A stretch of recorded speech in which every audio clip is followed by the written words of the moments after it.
Good morning, students. Myself Sachin Rana, PGT Mathematics, and this video is brought to you by MDN Senior Secondary School Kalayat. तो हम जैसे कि आप देख पा रहे हैं फंक्शन जो चैप्टर है वो हम कर रहे हैं 11th क्लास में मैथमेटिक्स में।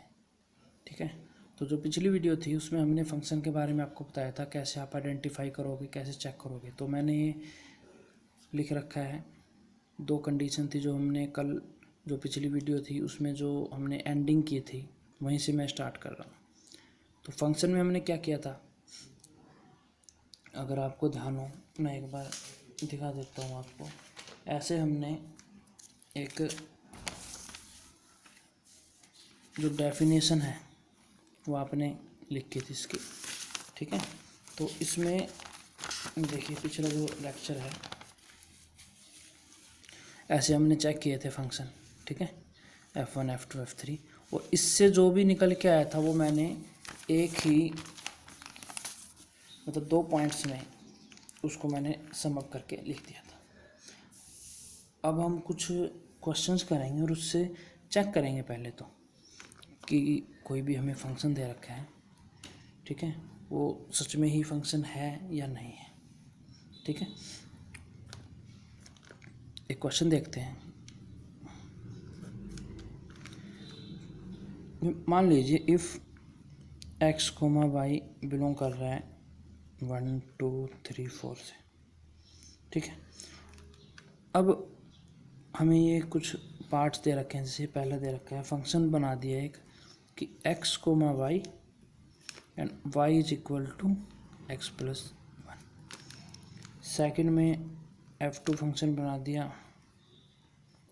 x, y x plus y greater than 4। ठीक है, थर्ड है जो सी पार्ट, उसमें मान लीजिए F3 फंक्शन बना दिया हमने, वो है x, y less than x। और जो डी है फोर्थ पार्ट, उसमें हमने F4 फंक्शन बना दिया एक x, y such that x plus Y is equal to 5।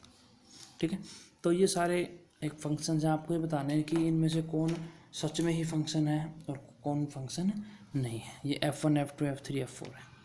ठीक, तो सबसे पहले तो ये फॉर्म आप समझ गए होंगे कि जो फॉर्म है ये सेट बिल्डर फॉर्म है। आपको इसको कन्वर्ट करना है रोस्टर फॉर्म में, क्योंकि रोस्टर फॉर्म से काफ़ी ईजी होता है जज करना कि फंक्शन है या नहीं है। तो सॉल्यूशन करते हैं हम। सबसे पहले देखिए इसमें पहले हम बनाएंगे F1 1 2 3 4 है, x और y दोनों इससे बिलोंग करेंगे। ठीक है, तो देखिए मैं बना रहा हूँ, अगर मैं यहाँ पे 1 रखूँ x की जगह तो y क्या आएगा 2 आएगा। तो एक तो 1 2 आ गया, 2 रखूँगा तो 3 आएगा, 2 3 आ गया। और ध्यान रखें ये x और y दोनों 4 से एक्सीड नहीं होने चाहिए, और 3 4 आ गया, ये आ गया F1। फर्स्ट पार्ट कर रहे हैं। ठीक है,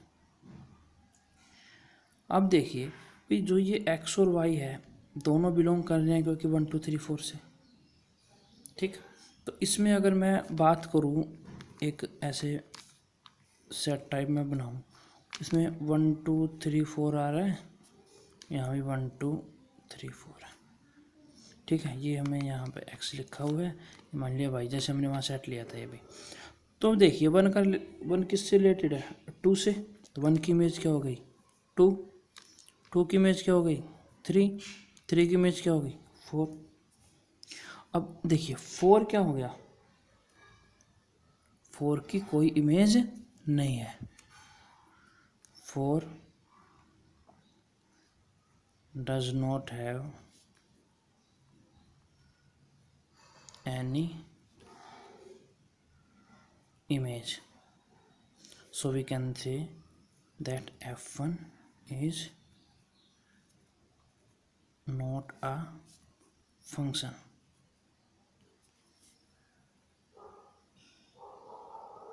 ठीक है, तो यहाँ लिखा था ना in function no element in set A, जो हमने ए से बी की तरफ लिया था, शुड बी वैकेंट, खाली नहीं रहना चाहिए।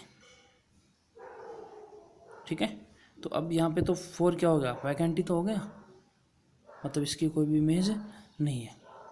वैकेंट का मतलब आप लिख सकते हैं नो इमेज, ठीक। तो जैसे कि आप देख पा रहे हैं, जो F1 था वो चेक कर लिया हमने कि वो फंक्शन नहीं है। अब जरा बात करते हैं F2 की, ठीक है। तो जो F2 बनेगा वो देखिए, उसमें हम कैसे बनाएंगे। बी पार्ट है इसमें F2। देखिए F2 में क्या क्या बनेगा। F2 कंडीशन देखिए, x plus Y greater than 4 होना चाहिए। x प्लस वाई है जो, ठीक है, वो क्या होना चाहिए, ग्रेटर देन 4 होना चाहिए। तो सबसे पहले तो 1,4 आ जाएगा पहले, तो फिर और क्या क्या आएगा, 4,1, फिर 2,3, 3,2, ठीक, फिर 2, 4, 4, 2, और क्या हो सकता है 3, 4 और 4, 3। ये देखिए ये F2 हो गया।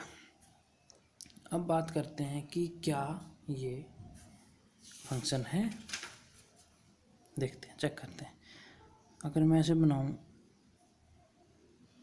जैसे पिछली हमने चेक किया था F1 को, 1, 2, 3, 4। अब देखिए 1 की इमेज क्या है, 4 है, ठीक है। 4 की इमेज क्या है, 1 है। यहाँ तक तो सही चल रहा है। अब देखिए 2 की इमेज 3 है, और यहाँ पे देखिए 2 की 4 भी आ गई, तो ये तो गड़बड़ हो गई ना। 2 की इमेज 3 भी है और 2 की इमेज 4 है। 2 should not have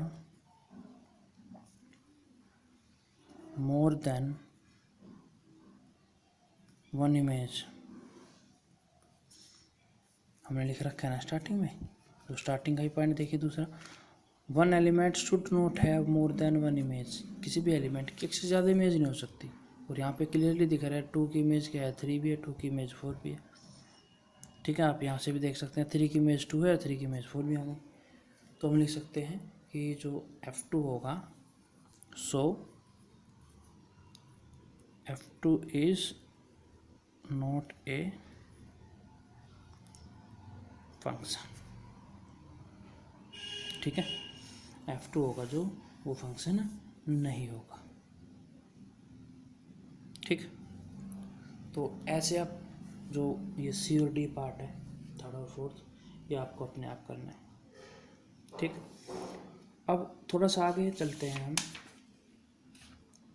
डोमेन और रेंज की ज़रा बात कर लेते हैं, जो हमने रिलेशन में भी किया था, ठीक है।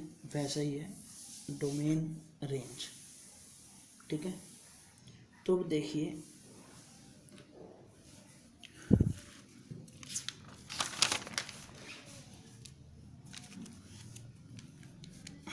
बात करते हैं डोमेन की और रेंज की। डोमेन रेंज, एक को डोमेन भी देख लेते हैं, ठीक है।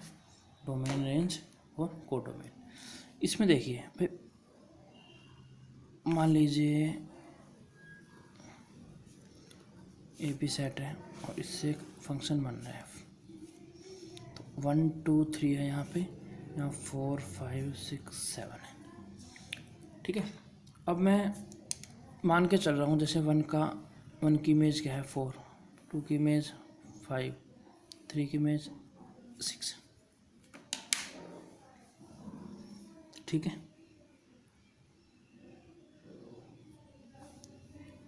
1 की इमेज है 4, आप लिख सकते हैं 4 इज इमेज ऑफ 1 और 1 इज प्री इमेज ऑफ 4, ऐसे होता है इमेज ऑफ प्री इमेज, ठीक है। अब बात आती है डोमेन की। तो डोमेन में क्या होता है, ध्यान रखें, जिसकी भी इमेज होगी, मतलब कहने का मतलब है जो प्री इमेज है उसे हम डोमेन बोलेंगे। ठीक है। तो ये वाला जो पोर्शन है हमारा, इसको क्या बोलेंगे हम, डोमेन। तो ये जो 1 2 3 है दैट विल बी डोमेन। ठीक। अब ये जो 1 2 3 है, इनकी जो मैपिंग है 1 की 4 से, 2 की 5 से, 3 की 6 से, ठीक है। तो जो भी मैप्ड हो गए, मतलब जो भी क्या हो गए, इसके इमेज हो गए, उस इमेज को हम बोलते हैं रेंज। इमेज को क्या बोलते हैं, रेंज बोलते हैं। ठीक। और जो ये कंप्लीट एक सेट बन गया, जो पूरा बी सेट है, कंप्लीट जो ये बी सेट है, दैट विल बी द को डोमेन। ठीक। तो याद रखिए, जो डोमेन है उसको आप प्री इमेज भी बोलते हैं। तो यहाँ पे डोमेन क्या है, 1 2 3। ठीक।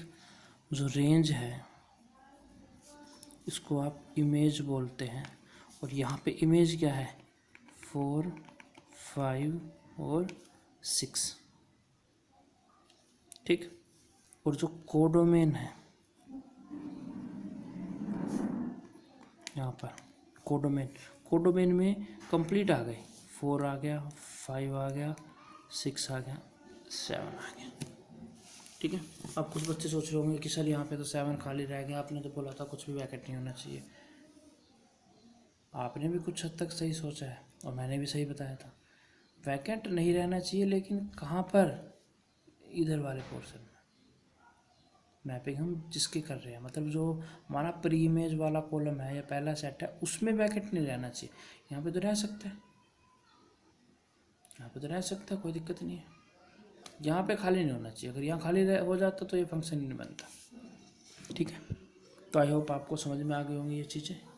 तो हम अब जो होमवर्क मिलेगा आपको, उसमें हम कुछ फंक्शन से रिलेटेड और डोमेन, रेंज और कोडोमेन के क्वेश्चन देंगे, वो आप प्रैक्टिस कीजिए। और किसी बच्चे को कोई प्रॉब्लम हो तो वो कमेंट सेक्शन में लिख सकता है, उसके बाद हम उसको, अगर कोई टॉपिक समझ में नहीं आया, कुछ और एक्स्ट्रा आपको ज़रूरत है तो आप बता दीजिए, उसकी वीडियो बनाएंगे, फिर समझा देंगे आपको। ठीक है। तो आई होप समझ में आ गया होगा आपको। नेक्स्ट जो वीडियो है उसमें हम कुछ जैसे इक्वल फंक्शंस है या कुछ और थोड़ा सा अलग करेंगे इससे। ठीक है। तो तब तक घर पे रहें, स्वस्थ रहें, स्वच्छ रहें, सेफ रहें।